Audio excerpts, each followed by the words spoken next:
Good day, I'm Norman Wildberger. Today we're going to start moving towards understanding higher data structures, where we take our four basic kinds of data structures, lists, ordered sets, multisets, and sets, and start combining them to create larger, more complicated objects. So these four basic data structures generally, so far, have been built from natural numbers. So the elements so far are all natural numbers. For example, we have things like this list. It's a list from 5 with 6 elements. All the entries or elements are natural numbers in the range 1 to 5. Here's an ordered set, or O set O, 4, 1, 2. We can tell it's ordered because there are commas, and it's a O set because of the braces. It could be an O set from 5, but it certainly has 3 elements. Here's a multi-set, or M set, from 5 with 4 elements. You can see there's 4 elements. There's repetitions there, so it's an M set, and the square brackets means that repetitions are allowed. The order doesn't matter. Over here is a set, S equals 5, 3, 4. Notice that there's no commas. That's our convention for a set. So this is a 3 set from 5, or belongs to set 5, 3. The elements are in the range 1 to 5, and there are 3 of them.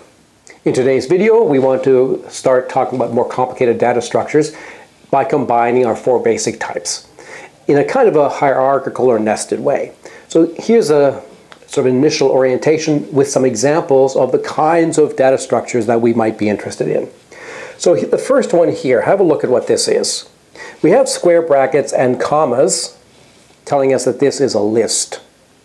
But now the elements of the list are themselves data structures. In fact, this thing is a list. It's a 2 list, actually. And here's another 2 list, and here's another 2 list, and here's another 2 list. So this is a list whose elements are in fact 2 lists. It's a list of lists. B here, what do we have here? Well, we have the braces and we have commas. That's telling us this is an ordered set or an O set. And if we look at the elements of this O set, we see that they're all M sets or multi-sets because they're square brackets with no commas. That's a 3M set. There's another 3M set. There's another 3M set. They all happen to be 3M sets from 5 because the elements go up to 5. So this is an ordered set whose elements are M sets. Here we have square brackets and no commas. That's telling us that's an M set or multi-set. And the entries, or the elements, are ordered sets. In fact, 2 O sets. And we see that, in fact, there is a bit of repetition. So 1, 3 occurs several times. So this really is a situation where the elements are repeated. The fact that there's no commas means that we could permute these elements and the object wouldn't change. And finally, D here, it's a little bit even more complicated because now we have braces with no commas. That's telling us it's a set. And what are the elements of this set? Well, this thing here is also a set. It's a 2 set. And here is a 3 set, and here's a 4 set. So this is a little bit more complicated than these first 3 because here the elements are of different kinds. In each of these examples, the elements were all of the same kind. Here we all have 2 O sets, and here we all have 3 M sets, and so on. But it's possible that we might be interested in data structures whose elements are of actually different kinds. These are examples of the more sophisticated or higher types of data structures that naturally we might be led to in a lot of different situations in mathematics. So once we are on this path, well, more possibilities open up. That last example that we looked at, well, we can consider other things that are in the same direction and go further. Have a look at this thing here, for example. This E, what kind of an object is it? It's got braces and commas. It means it's an O set.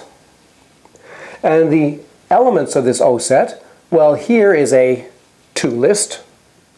Here is a 2 O set. Here is a 2 M set. And here is a 2 set. So this O set has contained inside it examples of all 4 different types of data structures. Here F, square brackets with no commas, that's an M set. And this M set consists of other M sets. And in fact, all the M sets here happen to have the properties that their elements are all just ones, a certain number of ones. This is sort of something simple about it, but there's still some interesting complexity involved. Here, what do we have? Okay, now it's even a little bit more complicated. We have braces and no commas. That's a set. Okay, and what are the elements of this set G? Well, it has 2 elements. There's this object and there's this object. We can tell that the way the brackets are organized. So here, this object is a what? Well, it's got brackets with a comma. That means it's a list. So it's a list whose elements are themselves sets, or possibly M sets, because when there's just one element in a set, it's not so easy for us to tell whether it's a M set or a set. Our notation doesn't distinguish between M sets and sets when there's just one element, or in fact when there's 0 elements. That happens over here as well. Over here we have an ordered set whose elements are either lists or M sets, depending on the interpretation. How about H? Well, we have square brackets around the outside, and then there's an object and a comma. There's another object. So there's 2 objects. We have to sort of keep the braces organized. So this brace and that brace goes together. There's an object here, an object here, an object here. All right, so this is altogether an list, and the first element in this list is a ordered set, and the elements of that ordered set happen to be 2 lists. Now the second element here is another list. It's got square brackets and commas, and the first element is a 2 list, the second element is a 3 list, and the third element is either the empty set or the empty O set. Okay, so lots of questions arise. First of all, how do we assign types to this story? There's now going to be a profusion of different types. Are we going to have a systematic way of sort of separating this type of object from this type of object, etc.? How do we distinguish objects? By that I mean there's a possibility of ambiguity here occasionally, because this thing here could represent a set or an M set, and so there's just a little bit of possible ambiguity. Maybe we need to augment our notation to separate sets and M sets in these sort of special cases. And of course, a very daunting kind of problem: how do we count these kinds of things? Once we've established a certain kind of type of object like this, then it might be rather challenging to count how many of them there are.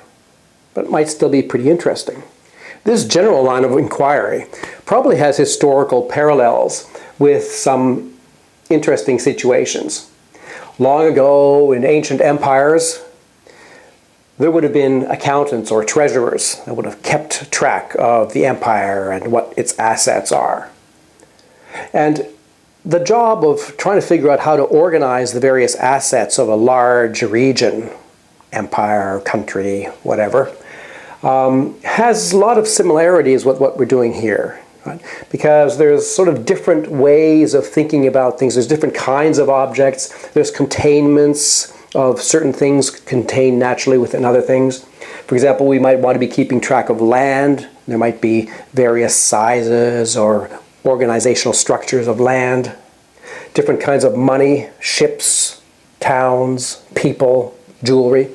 There might be these inventories, and there might be sort of overlap, and we just want to organize what actually is in the region. So that would be a very important thing for the king to be able to do, is to call his chief accountant or treasurer and get a sense of how much do we have right now, how much of this, how much of that, where are things, etc.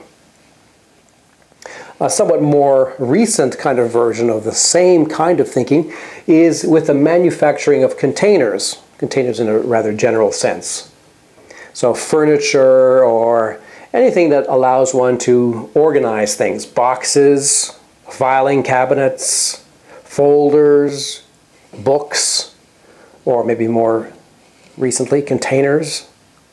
So there are ways of organizing things using these compartments and objects, and there's certainly the possibility of putting some of these inside others and sort of organizing things hierarchically with nested things inside each other. It's kind of a physical analog of what we're talking about mathematically. And even more up to date, the challenges of organizing computer operating systems. So on your computer, well, you may have several computers, and you may have many hard drives, and these hard drives might be partitioned, and there's folders, and inside the folders there are other folders, and inside those folders there are files, and inside those files there are other files, and so on. You probably know that, from experience, once you have enough stuff going on in your computer, it can be rather challenging to keep everything organized. And the structural thinking about how to organize this kind of thing is a very important aspect of computer architecture these days. So these are all sort of somewhat practical applications or practical analogs of what we're thinking about here, sort of more in a pure mathematical sense here with these data structures. Within mathematics, what we're talking about falls under the realm of combinatorics. This is a very vibrant and interesting area of mathematics these days, and we might define combinatorics as the science and art of organization. To me, that's pretty close to the heart of how I see it. Combinatorics is often associated with counting, and counting does play a very big role in combinatorics. But maybe it's not actually the key part of combinatorics. I'd like to think of counting as something that naturally comes along and is an aspect of organization. So this setup of notation and definitions for higher data structures that we are sort of moving towards is actually a core aspect of orienting combinatorics. So what we're really doing is providing a language and a structure, a sort of a framework for thinking about quite a few questions in combinatorics, and we'll see related disciplines as well. So this is a very big task, which we should tackle rather modestly and carefully. So we shouldn't be too quick to try to do it all at once. Right? Our approach to things is to build things up carefully, slowly, step by step, starting with the essentials, the basics, the simplest ingredients, and then proceeding methodically, carefully, building up one step at a time, making sure that everybody knows how to go from one step to the next. Right? This is a very concrete, down-to-earth, feet-on-the-ground approach to mathematics. That's what we're going to pursue here with this approach to combinatorics. So a good place to start is with lists, because that's our first type of data structure. And so we'll talk about lists of lists. Okay, so let's remind ourselves that list NK, that refers to a K list from N. Something that we're hopefully very familiar with by now. So for example, list 5.2 refers to objects of the following type: the list 1.1, the list 1.2, the list 3.3, the list 5.1, the list 4.2, things like that. 2 lists from 5. Okay, so now we are going to define a new kind of data structure, one that we haven't considered officially before. So for j equals 0, 1, 2, etc., we are going to define this new type of data structure. It's list, and then brackets, list nk, comma j. So have a look at the structure of the type. It's a little bit complicated because it has a list inside a list. But the large scale structure is that we have a list with then two ingredients, a first and a second. And this mimics what's going on here. So up here when we had list nk, the n was referring to the range of values that the objects or elements of the list could be taken from. And the second one, the k, referred to how many of them there were going to be at the end. So exactly the same thing is happening here. The list nk here, which appears in the first part of this pair, is telling us what kinds of objects we're going to be allowing as elements of this new data structure. And the j here, playing the same role as the k, is telling us how many of these objects we're going to allow. So what does something like this look like? Well, it looks like a list. So it has square brackets and commas. So there will be a first one, let's call it L1, and then a second one, L2, all the way up to a jth one, Lj, because we're saying that there are going to be j of these objects. Now what about each one of these individually? Well, each of the Li's is itself a list, a k-list from n. We're very familiar with that, right? We know what a k-list from n looks like. So each one of these is a k-list from n as I runs from 1 to j. In other words, just all of these have to be k-lists from n. And that's our new type of object, which is type list of list nk j. We could say it's a j list from list nk. Let's look at an example. How about list of list 52, comma 3. So this is a 3 list from list 52. List 52 are the kinds of objects we had up here. Okay? So these are the kinds of objects which are going to be the elements of these kinds of lists. So here are two examples. The first one is A. There it is right there. It's a list with 3 elements. And you can see that each of these elements is itself a list. It's a list 5, 2. Namely, it's a 2 list from 5. There's a 2 list from 5. There's another 2 list from 5. There's another 2 list from 5. And altogether there are 3 of them. Here's another example. B. It's got square brackets and commas, so it's a list. The first element is the list 3, comma 3. The second element is the list 3, comma 3. The third element is the list 1, comma 5. Notice that there's some repetition. That's okay. When we're talking about lists, repetition is allowed. So these are both examples of lists of this kind. So they have this as their type. And let's also remark that we will agree that the size of these 2 lists is what you would probably think it is. It's 3, because there are 3 elements to each of these lists. So now we have a new type of data structure, a list of lists. So let's do the same kind of thing by creating a new type called osets of osets. So I remind you that oset nk, we're talking about k osets from n. These are ordered sets. So for example, oset 53 consists of things like this. They're ordered sets, so they have braces and commas, and there's 3 elements, and all of the elements have to be in the range 1, 2, 3, 4, 5. So 5, 4, 1, 1, 2, 4, 3, 4, 1. These are all ordered sets or osets. Size 3 from 5. Okay, so now we're going to put osets together with osets. We're going to take osets of osets. So we're going to define this new type of object. So for j equal either 0, 1, 2, etc., we're going to consider the type oset of oset nk, comma j. So this is a j oset from oset nk. It looks something like this. Okay, so it looks like an O set. It's got braces and commas. That's an ordered set. There are J elements, O1, O2, up to OJ. That's the J there, telling us how many elements there are. And each one of the individual elements is an O set of the kind NK. It's a K O set from N.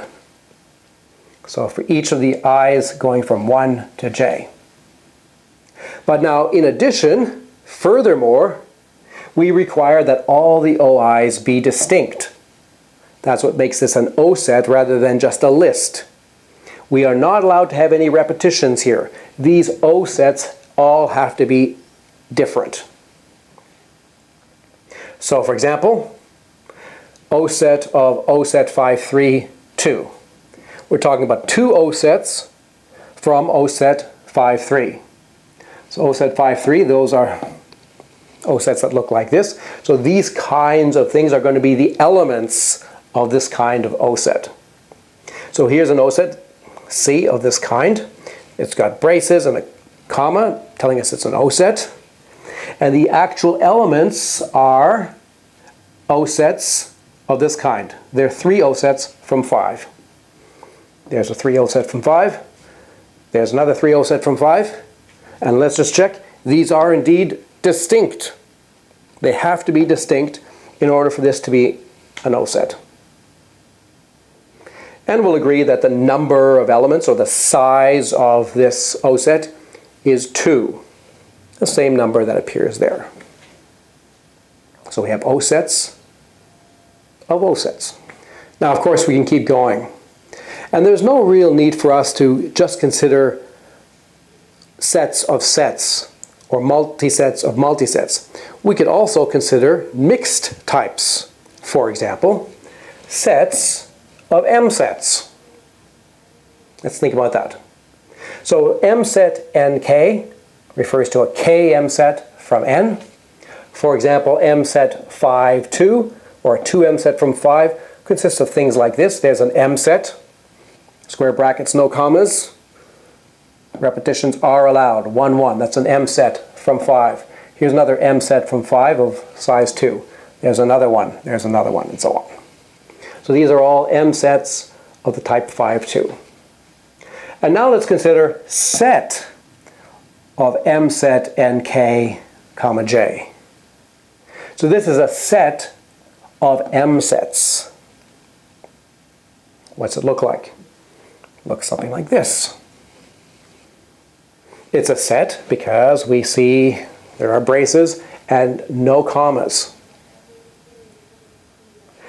And the objects are M1, M2, up to MJ. So there are J objects.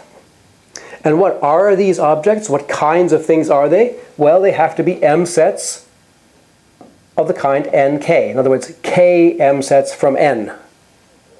So that means each one of these is an M set NK for I equals 1 through to J. But moreover, because this is a set, they all have to be distinct. The MIs are all distinct. So we have J distinct or different M sets inside this set. So for example, set of M set 5, 2, 4. Here is M set 5, 2. Those are the kinds of things we're considering. So these are the kinds of objects that are going to be the elements of this set. And now we're talking about sets with 4 elements. So here's a set with 4 elements. You can see there's no commas, so that really is a set. And here is an M set from 5 with 2 elements. And here's another one, here's another one, and here's another one. And notice they're all distinct. Okay, they have to be distinct in order for this to be a set. And we'll agree that the size of this set is 4. Notice how important and useful it is that we have a notation for our LOMs, which, at least most of the time, clearly distinguishes the type. So that we can look at something like this And without any additional information, we can deduce that this is a set, not an M set or an O set or a list, because we see the braces and the lack of commas. All right? So it's very important that we have a notational system that does this for us, that allows us to separate these different types efficiently. So we just look at them. Okay, so this is great. So obviously we can do this in 4 times 4 ways, right? Because we have 4 different types of data structures. So we can take sets of sets, sets of M sets, sets of lists, etc. So there's 4 times 4, 16 possible new types of data structures that we can build exactly along the lines of these 3 examples that I've shown you already, right? And that's going to be completely straightforward for you to understand. Now, not all of these 16 types are going to be equally as important or useful to us. Right, so we don't have to go off now and build 16 new theories. But we are going to be thinking about which of these are likely to be useful for us. Which of them occur perhaps in other disciplines. In fact, in our next video, we're going to look at probably the most useful one, which are the lists of lists. Okay? So lists of lists have an alternate incarnation as arrays, or in the 2x2 case, matrices. So there's a natural connection here with, well, lots of other things involving rectangular arrays or matrices. So we're going to be looking at arrays as lists of lists in our next video. I hope you'll join me for that. I'm Norman Wildberger. Thanks for listening.